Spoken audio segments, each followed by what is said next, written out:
ಕೇರಳದ ವಯನಾಡಿನಲ್ಲಿ ಮೇಘಸ್ಫೋಟದಿಂದಾಗಿರುವ ಭೂಕುಸಿತದಿಂದ ಏನೆಲ್ಲ ಅನಾಹುತಗಳಾಗಿದೆ, ಎಷ್ಟು ಜನ ಕಣ್ಮರೆಯಾಗಿದ್ದಾರೆ, ಅಪ್ಡೇಟ್ಸ್ ಅನ್ನು ಕೊಡ್ತಾ ಇದ್ವಿ. ಆ ಭಾರೀ ಭೂಕುಸಿತ ಮೆಪ್ಪಾಡಿ, ಮುಂಡಕ್ಕೈ ನಗರ, ಚೂರಾಲ್ಮಲ ಈ ಭಾಗದಲ್ಲಿ ಕ್ಷಣ ಕ್ಷಣಕ್ಕೂ ಏರಿಕೆಯಾಗ್ತಾ ಇದೆ ಮೃತರ ಸಂಖ್ಯೆ. ಇಲ್ಲಿ ತನಕ 23 ಮಂದಿ ಅಧಿಕೃತವಾಗಿ ಅನೌನ್ಸ್ ಮಾಡಿರೋದು ಸಾವನ್ನಪ್ಪಿದ್ದಾರೆ ಅಂತ. ಸ್ವಲ್ಪ ಹೊತ್ತಿನ ಮುಂಚೆ 21 ಇತ್ತು. ಈ ಸಾವಿನ ಸಂಖ್ಯೆ ಮತ್ತಷ್ಟು ಹೆಚ್ಚಳವಾಗುವ ಸಾಧ್ಯತೆ ಅಲ್ಲ, ಹಾಗೆ ಆಗುತ್ತೆ. 200 ಮನೆ ಒಂದೇ ಊರಲ್ಲಿ ಭೂ ಸಮಾಧಿ ಆಗಿದೆ ಅಂತಂದರೆ ಅಂದಾಜು ಮಾಡ್ಕೊಳ್ಳಿ ಆ ಗ್ರಾಮದ ಜನಸಂಖ್ಯೆ ಎಷ್ಟಿತ್ತು. ಅದು ಮಧ್ಯರಾತ್ರಿ 1:30 ಆಗಿರೋದು. ಯಾರು ಮನೆಯಿಂದ ಹೊರಗೆ ಹೋಗಿರಲ್ಲ, ಎಲ್ಲ ಮನೆಯಲ್ಲಿ ಮಲಗಿರ್ತಾರೆ.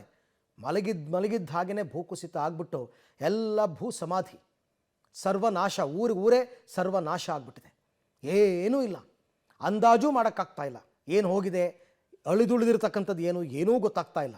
ಮೊದಲನೇ ಕೆಲಸ ಈಗ NDRF, SDRF, rapid action force ಎಲ್ಲರೂ ಕೂಡ ಸ್ಥಳಕ್ಕೆ ಬಂದಿದ್ದಾರೆ. ಕೇರಳ ಸರ್ಕಾರ ಕೂಡ ಕ್ಷಣದ ಮಾಹಿತಿಯನ್ನು ಕೇರಳ CM ಪಿಣರಾಯಿ ವಿಜಯನ್ ಅವರು ಪಡ್ಕೋತಾ ಇದ್ದಾರೆ.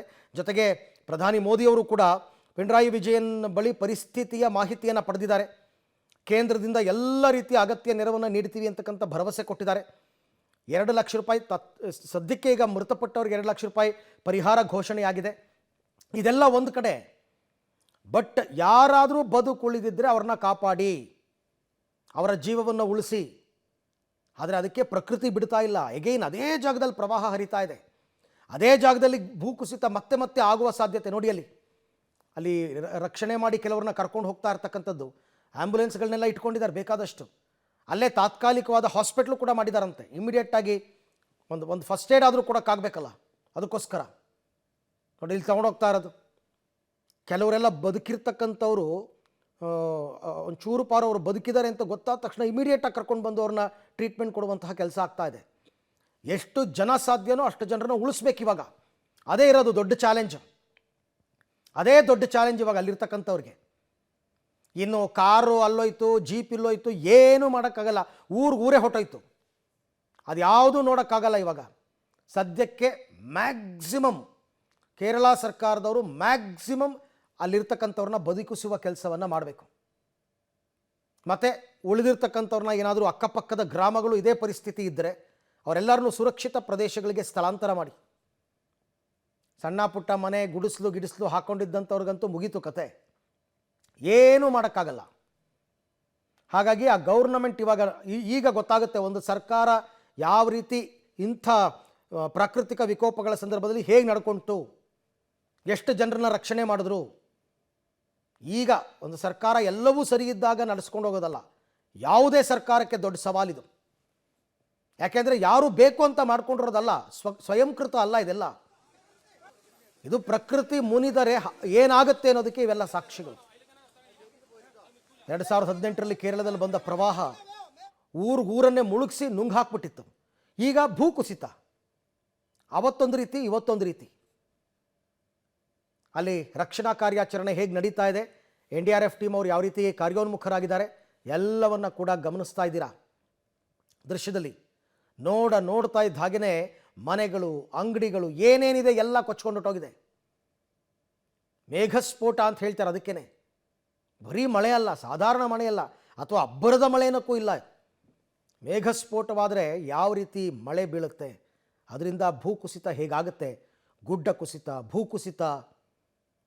ಕಡಿಮೆ ಪ್ರಮಾಣದಲ್ಲಿ ಮಳೆ ಆಗ್ತಿಲ್ಲ ಅಲ್ಲೆಲ್ಲ. ಏನು ಗುಡ್ಡಗಳೇ ಪಕ್ಕಕ್ಕೆ ಜರುಗ್ತಾ ಇವೆ, ಊರುಗಳ ಮೇಲೆ ಬೀಳ್ತಾ ಇದೆ. ನಿನ್ನೆ ರಾತ್ರಿ ಇದ್ದ ಊರು ಇವತ್ತಿಲ್ಲ. ರಾತ್ರಿ 1:30ಯಿಂದ 4 ಗಂಟೆ ಸಂದರ್ಭದಲ್ಲಿ 3 ಬಾರಿ ಗುಡ್ಡ ಕುಸಿದಿದೆ.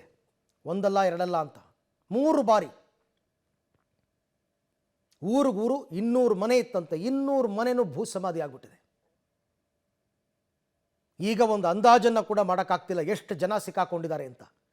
ಹುಡುಕ್ತಾ ಇದ್ದಾರೆ, ಎಲ್ಲೆಲ್ಲಿ ಯಾರ್ಯಾರು ಸಿಗ್ತಾರೆ, ಇಮಿಡಿಯೇಟಾಗಿ ಅವ್ರನ್ನ ಕಾಪಾಡೋ ಕೆಲಸ ಆಗ್ತಾ ಇದೆ. ಬಹಳ ಕ್ಷಿಪ್ರ ಕಾರ್ಯಾಚರಣೆಗಳು ನಡಿಬೇಕಿವೆಲ್ಲ. ಬಟ್ ಅಲ್ಲಿ ಅದಕ್ಕೂ ಅವಕಾಶ ಇಲ್ಲದೆ ಇದ್ದಂಗೆ ಮಳೆ. ಸೇಮ್ ಇಲ್ಲಿ ಶಿರೂರಿನಲ್ಲಿ ಆಯ್ತಲ್ಲ, ಆ ಥರ ಮಳೆ ಇನ್ನೂ ಕೂಡ ಮುಂದುವರಿತಾ ಇದೆ. ಹಾಗಾಗಿ ಅಲ್ಲಿ ರಕ್ಷಣಾ ಕಾರ್ಯಕ್ಕೆ ಅಡ್ಡಿ ಆಗ್ತಿದೆ. ಎಲ್ಲದಕ್ಕಿಂತ ಮುಖ್ಯವಾಗಿ ಆ ಸಂಪರ್ಕ ಸೇತುವೆ ಇತ್ತಲ್ಲ ಊರಿಗೆ ಹೋಗೋದು, ಅದೇ ಹೊಟ್ಟೋಗ್ಬಿಟ್ಟಿದೆ ಕೊಚ್ಕೊಂಡು. ಅಲ್ಲಿಗೆ ರೀಚ್ ಆಗೋದಕ್ಕೂ ಕೂಡ ದೊಡ್ಡ ಸವಾಲಾಗ್ತಾ ಇದೆ NDRF, SDRF ಅವರಿಗೆ. ರೀಚ್ ಆದರೆ ಏನು ಬೇಕಾದ್ರೂ ಮಾಡ್ಬೋದು, ರೀಚ್ ಆಗೋಕ್ಕಾಗಲ್ಲ ಅಂದರೆ. ಈ ರೀತಿ ಪರಿಸ್ಥಿತಿ ಕೇರಳದ ವಯನಾಡಿನ ಸುತ್ತಮುತ್ತ ಆಗಿರ್ತಕ್ಕಂಥದ್ದು. ಇಲ್ಲಿ ತನಕ ಬಂದಿರೋ ಅಪ್ಡೇಟ್ಸ್ ಪ್ರಕಾರ 23 ಜನ ಮೃತಪಟ್ಟಿದ್ದಾರೆ. ಒಂದು 15-16 ಜನರನ್ನು ರಕ್ಷಣೆ ಮಾಡಿದ್ದಾರೆ. ಇಲ್ಲಿ ರಕ್ಷಣೆ ಮಾಡ್ತಾ ಇರೋ ದೃಶ್ಯಗಳನ್ನ ತಾವು ಗಮನಿಸ್ತಾ ಇದ್ದೀರಾ. ಮತ್ತು ಒಂದು ಅಂದಾಜು ಪ್ರಕಾರ ಕನಿಷ್ಠ ಒಂದು 250 ಜನ 300 ಜನ, ಮನೆಗಿಬ್ಬಿಬ್ರು ಅಂತ ಲೆಕ್ಕ ಇಟ್ಕೊಂಡ್ರು ಒಂದು 400 ಜನ, 200 ಮನೆ ಅಂದರೆ ಎಲ್ಲ ಭೂ ಸಮಾಧಿ ಆಗಿದ್ದಾರೆ, ಸಿಕ್ಕಾಕೊಂಡಿದ್ದಾರೆ ಅಂತ. ಮೆಪ್ಪಾಡಿ, ಮುಂಡಕೈ ನಗರ್, ಚೂರಾಲ್ಮಲ ಈ ಭಾಗ ಎಲ್ಲವೂ ವಯನಾಡು ಪ್ರದೇಶಕ್ಕೆ ಬರ್ತಕ್ಕಂಥದ್ದು. ಸಂಪರ್ಕ ಸೇತುವೆ ಇಲ್ಲ, ಆ ಸ್ಥಳಕ್ಕೆ ರೀಚ್ ಆಗೋಕ್ಕಾಗ್ತಾ ಇಲ್ಲ. ಮತ್ತೆ ಮತ್ತೆ ಮಳೆ ಬರ್ತಾ ಇದೆ, ಮತ್ತೆ ಭೂಕುಸಿತ ಆಗಬಹುದು ಅಂತಕ್ಕಂಥ ಆತಂಕ ಇದೆ. ಆಯಿತಾ, ಶಾಲೆಗಳು ಎಲ್ಲ ಕೊಚ್ಕೊಂಡು ಹೊಟ್ಟೋಗಿದೆಯಂತೆ. ಇನ್ನು ವೆಹಿಕಲ್ಸ್ಗಳ ಕತೆ ಕೇಳಲೇಬೇಡಿ. ಹೀಗೆ ಒಂದೊಂದು ದೃಶ್ಯಗಳು ಕೂಡ ಘನಘೋರವಾಗಿ ಕಂಡು ಬರ್ತಾ ಇರ್ತಕ್ಕಂಥದ್ದನ್ನು ತಾವು ಗಮನಿಸ್ತಾ ಇದ್ದೀರಾ.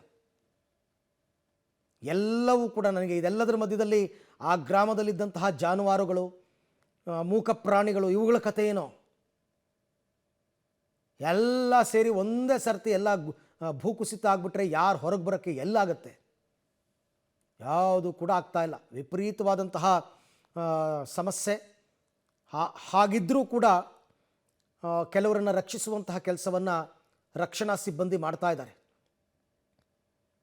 ಆ ಮೇಘಸ್ಫೋಟ ಸದ್ಯಕ್ಕೆ ಇಮಿಡಿಯೇಟಾಗಿ ಮಳೆ ಸ್ವಲ್ಪ ಬಿಡುತಿ ಕೊಟ್ಟರೆ ಏನಾದರೂ ಒಂದು ಮಾಡ್ಬೋದು. ಬಟ್ ಬಿಡುತಿ ಕೊಡಲಿಲ್ಲ ಅಂದರೆ ಮಾತ್ರ ತುಂಬ ಕಷ್ಟ. ಇಲ್ಲಿ ಹೆಂಗೆ ಶಿರೂರಿನಲ್ಲಿ ನಮ್ಗೆ ಇನ್ನೂ ಅಂದಾಜೆ ಸಿಗ್ತಾ ಇಲ್ವಲ್ಲ, ಒಬ್ಬೊಬ್ಬರನ್ನು ನಂಬರ್ ಹೇಳ್ತಾರೆ ಎಷ್ಟು ಜನ ಸತ್ತಿದ್ದಾರೆ ಅನ್ನೋದಕ್ಕೆ, ಹಂಗಾಗ್ಬಿಡುತ್ತೆ. ಎಲ್ಲ ನದಿಗಳು ತುಂಬಿ ಹರಿದು ಪ್ರವಾಹದ ಸನ್ನಿವೇಶ ನಿರ್ಮಾಣ ಆಗಿ ಅದರಿಂದ ಪ್ರವಾಹದಿಂದ ಇಷ್ಟೆಲ್ಲ ಆಗಿದೆ ದುರಂತ.